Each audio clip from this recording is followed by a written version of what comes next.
Good morning once again. This is Sunrise, where we go through the Bible a chapter a day. And today we start from where we stopped last week, Ezekiel chapter 8.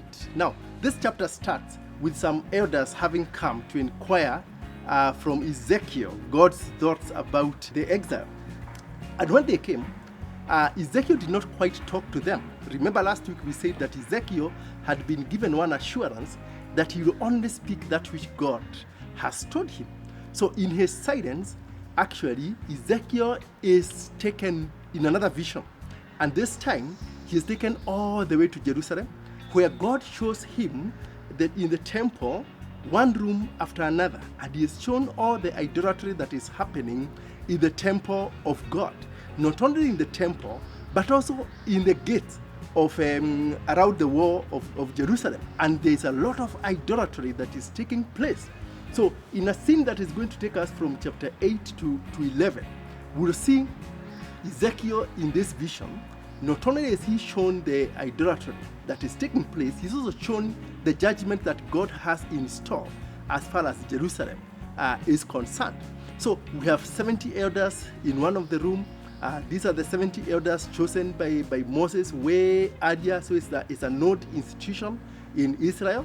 But now instead of giving guidance and moral obligation to the nation, they're actually leading the entire nation to idolatry. We have shown about 25 men. We are not told who they are, but again, they are just consorting idolatry. Some women are there. The idol that causes jealous is also there. And so God shows Ezekiel what is happening way back in Jerusalem. And in chapter 9, he decrees a judgment on the city. But before the judgment can be executed, a man in linen, who perhaps in the New Testament we can say is Jesus Christ, he is actually told to put a mark on everyone who grieves, who laments because of all this evil that is taking place in Jerusalem. Those with the mark are not going to be exterminated.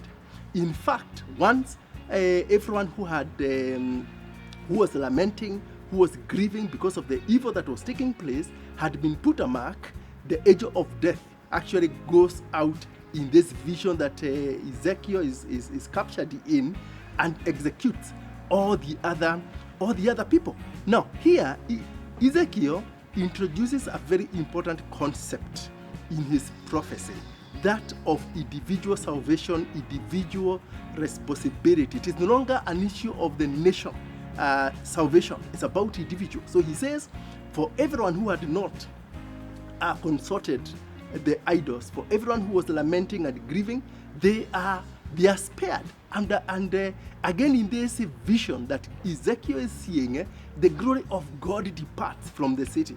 And when this glory of God departs from the city is left very vulnerable. It is exposed to the advances of the enemy, because the cover that God had always given this city is no longer there.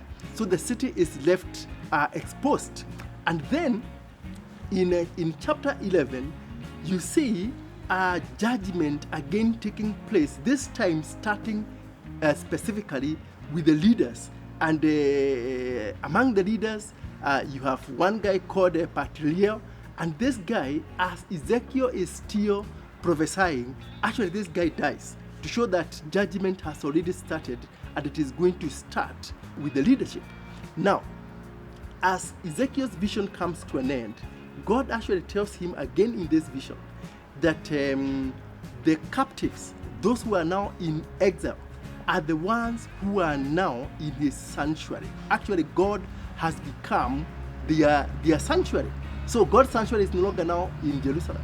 God's sanctuary is where these exiles are, and God himself is the sanctuary, not the temple that is way back in Jerusalem.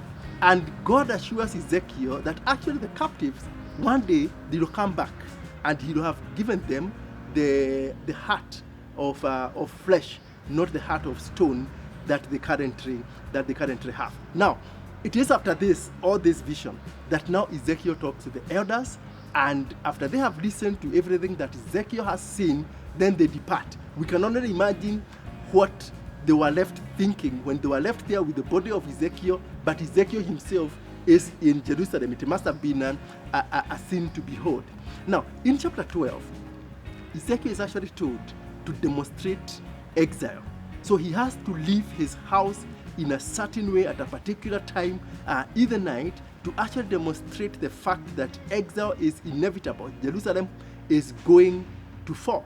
We need to understand that at this time, where in Jerusalem, there's this guy, false prophet, Hananiah, who was also prophesying and telling people that actually those who went to exile will be coming back in 2 years' time, including their king, Jehoiachin. And so, Ezekiel is told to demonstrate exile, meaning that those way back in Jerusalem are also coming to exile. Jerusalem is falling, and Hananiah should stop deceiving people. So perhaps whatever Hananiah was prophesying in Jerusalem had also reached in Babylon, and they were really expecting to go back to Jerusalem as soon as possible. Now, in chapter 13, Ezekiel prophesies against the false prophets. Now, this was a big problem, not only in Babylon, but more so in Jerusalem, where Jeremiah was prophesying at this time and castigating false prophecy. And you can actually see how comes Jeremiah himself at one point wrote a letter in Jeremiah chapter 9 and told these exiles who Ezekiel is talking to, told them that, you know what, you need to settle where you are. The cities where you have been dispersed, pray for those cities, because if they prosper, you will prosper. Settle down, get married, give your sons and daughters in marriage, cultivate. If you find a vineyard, cultivate, plant, harvest, do business. You are here to stay. That is Jeremiah who sent this letter to these people because of false prophecy. And as we come to the end of these 7 chapters, in chapter 14, actually, Ezekiel tells these people that judgment is inevitable. But even if judgment is inevitable, those who are righteous will save themselves. In fact, he says that, you know what? If God decrees judgment on a city, even if Noah was to be alive and lived in that city, or Job, or Daniel, they can only save themselves. Again, advancing the concept of personal responsibility, personal salvation, as opposed to community salvation. So if these heroes, these giants of righteousness, were to be alive at this time, they would only save themselves. This is at a time that another group of elders had again come to seek counsel from Ezekiel. And Ezekiel was told to tell them, you have come to seek counsel, but in your heart you have set idolatry. And so I am against you.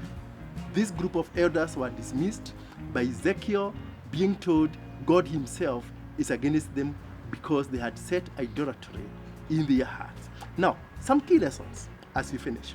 One is that when we set idolatry in our hearts, God will not listen to us. God will always dismiss us.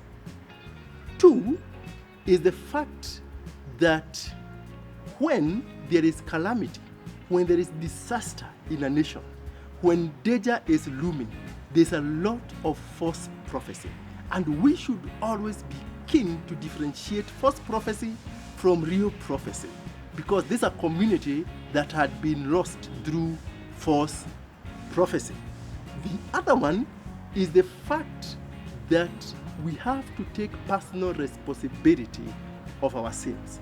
We have to take personal responsibility and get saved, because at the bottom line, it is individual, it is personal salvation that will take you where you ought to be as far as God is concerned.